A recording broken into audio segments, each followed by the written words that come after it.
2004 жылы мен небәрі 10 жаста едім. Бала болсам да, өмірімнің әдемі сәттерін еске алсам, бәрі көз алдымда елестейді. Бақуатты отбасында, жылулық пен қамқорлыққа толы ортада өмірге келдім. Бізді анам мен әкем ерекше мейіріммен тәрбиеледі. Олар өте кішіпейіл, әрқашан біреуге қол ұшын созуға дайын тұратын жандар еді. Бірақ менің мінезім олардан сәл өзгеше еді. Менің бойымдағы тәкаппарлық пен менмендік әжемнен дарыса керек. Әжем кішкентайымнан маған өзін жоғары ұстау, қайсарлықты және адамдарға әрқашан сын көзбен қарауды үйретті. Осы мінезім бәлкім өзімді басқалардан өзгеше сезінуіме себеп болған шығар. Біздің үйіміз кең, бақшамыз мол, жеміс-жидекке толы болатын. Үнемі достарым мен таныстарым біздің үйге келіп, бірге ойнап көңіл көтеретінбіз. Сол кездері мен өзімді ерекше сұлу әрі сүйкімді сезіндім. Бәрі мені мақтайтын. Киімдерім де, жүрісім де ерекше болатын. Өзімді солай қабылдап, басқалардан биік санайтынмын. Бірде көршілеріміз бізге жақын тұратын бір отбасы кенеттен көшіп кетті. Бірақ көп ұзамай ол үйге жаңа көршілер қоныстанды. Тараздан келген бұл отбасына менің жыныма тиді. Олар келген күні мен бұл адамдарды ұнатпадым. Әсіресе олардың балалары көзіме түсе қалды. Ұлы мен қызы мен үшін ең ұсқынсыз. Екеуінің де көздері жіпсиген, беттері сарғыш тартқан, сырт келбеттері біртүрлі, тартымсыз. Әрине, ол уақытта балалық көзқараспен бәрін тек сыртқы пішініне қарап қабылдайтынмын. Мүмкін, сондықтан болар. Мен оларды алғашқы минуттардан ақ жақтырмай қалдым. Жаңа көршіміз кәдімгі қарапайым отбасы болды. Қарапайым дегенмен, менің көзіме олар тым төмен, жат болып көрінді. Тараздан көшіп келген бұл отбасы бақша егіп, мал бағып, қара жұмыспен күндерін көретін. Олар еңбекқор шаруа адамдар еді. Бірақ мен үшін оларды жақсы көріп, бауыр басу мүмкін болмады. Біздің үй үлкен, кең болса, олардың үйі одан әлді қайда кішкентай, ескілеу еді. Киімдері де сәнді емес. Бір күні әкем мен анам жаңа көршімізбен жақынырақ танысқысы келіп, оларды үйге қонаққа шақырды. Бұл кездесу біздің екі отбасы арасында достық қарым-қатынастың бастамасы болды. Әкем мен көршіміздің әкесі көп әңгіме айтып, тез тіл табысып кетті. Анам да көршінің анасымен достасып, түрлі шаруаларда бір-біріне көмектесіп жүрді. Араларындағы бұл жақындықты көріп, мен таң қалатынмын. Тіпті түсінбей іштей ренжитінмін. Бәрінен де мен көршінің қызын жақтырмайтынмын. Ол менімен қатарлас, бірақ мүлде мен сияқты емес. Әрдайым сыпайы, жуас жүретін, ал мен оны тек әлімжеттік жасап, мазақ қылдым. Кез келген сәтте оның мазасын алып, әдейі тиісетінмін. Онымен бірге ойнауға шыққанда, мен оған дөрекі сөйлеп, әдейі ұрып, оны жылаттым. Ол болса әрдайым үнсіз қалатын, ештеңе демей ұмытып кетеді. Сол сәттерде оның әлсіздігі мен одан сайын ашуландырды. Олар менің оны ренжітіп жатқанымды көріп тұрса да, бала ғой, қазір ренжісіп, кешке достасып кетеді дейтін.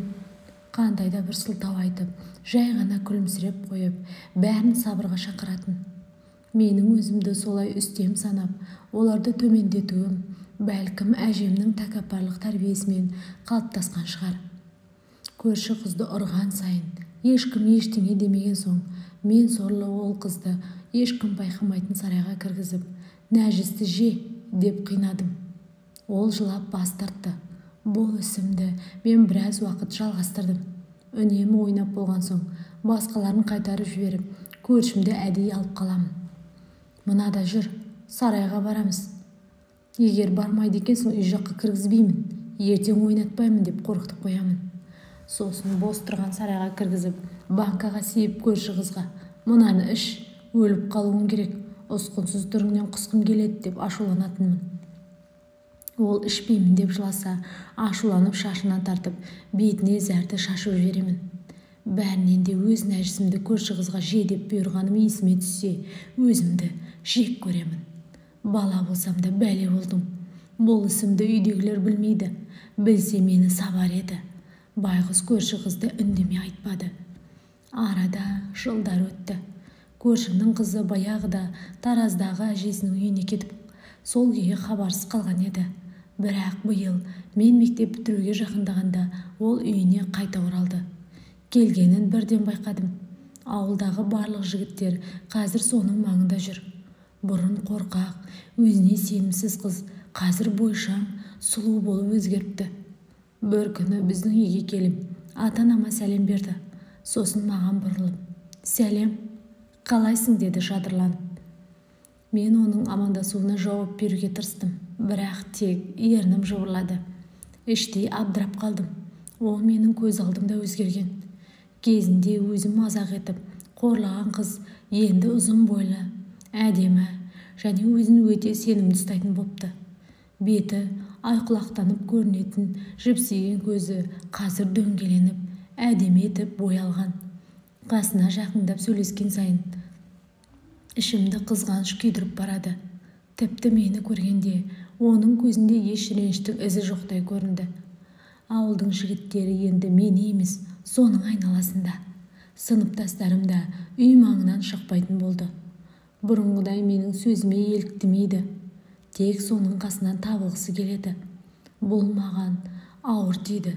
Ішімдегі қызғаныш оты бұрынғыдан бетер маздап, әлгі қыздың әр қимылы, әр күлімсірегені жанымды тырнап жатқандай болды. Бірде есіктің алдында жалғыз отыр едім. Ол маған жақындап келіп, «Бір нәрсе айтайын деп едім», деді жайлы дауыспен. Мен үндемедім. Ол болса жымия қарап, ары қарай сөйледі. «Мен сенен бұрын қорқатынмын, бірақ қазір бәрін артта қалдырайық. Мен жаңа өмір бастағым келеді». Оның сөздері мені тіксіндірді. Бұрын өзім үстемдік еткен қыздың енді маған күлімсіреп жақындағаны намысымды қоздырғандай болды. «Сен неге қайтып келдің?» деп қатқыл үнмен сұрадым. «Өткенді артқа қалдырғым келеді», деді ол байсалды қалыппен. «Мені бұрынғыдай емес, қазіргідей қабылдашы». Мен оның көзіне тік қарадым. Сол сәтте ол менің бұрынғыдай әлсіз емес екенін көрсетті. Бірақ мен ішімдегі қызғанышымнан арыла алмадым. Түн ауа ауылдағы мектеп бітіруші түлектердің кеші көңілді өтіп жатты. Әдемі көйлектер киіп, шаштарын сәндеген қыздар, сәнді костюмдегі жігіттер, қуанышпен қимастық араласқан сәттер. Мен сол кештің бір шетінен қарап, көңілсіз жымиып тұрдым. Ішімді қызғаныш кернеп бара жатты. Кенет көз алдымда Балнұр көрінді. Бір жыл оқыған ауыл мектебіне қайтып келіп, вечерге қатысуға ниеттенгені маған ауыр тиді. Балнұрдың ештеңе болмағандай күлімсіреп жүргенін көрген сайын ішім қайнап, оның бір сөзінде естігім келмеді. Осы қыздың не шаруасы бар еді осында? Неге жай жүре бермеді деп ойладым. Іштей ашу буып шашын жұлып тастағым келді. Өзімді жаман етіп көрсетпейін деп әзер тұрмын. Әке-шеше мені жақсы оқуға түсірді. Бірақ уақыт өте келе қаңғыбас жүріспен ойын-сауықтан оқуға көңіл бөлмей оқудан шығып қалдым. Ал көрші Балнұр болса, ешкімге салмақ салмай кондитер оқуын оқып, өз жолын тапты. Кәсібін дөңгелетіп жүр. Ең алғаш ауылда торт пісіріп сатқанда сол болатын. Үйге келген сайын ата-анам Балнұрды мақтап, маған, «Қарашы Балнұрға, өз еңбегімен кәсіпкер болды. Ал сен не істеп жүрсің? Тек қаңғып жүрсің», деп күнде айтатын. Бұл сөздер жекеме түйіп, түн сайын мазамды қашырды. Сол бір ашумен бе, әлде үйдегі қамақтан құтылғым келді ме, ізімнен қалмай жүрген Саматтың қолына ұстап, байға тиіп кеттім.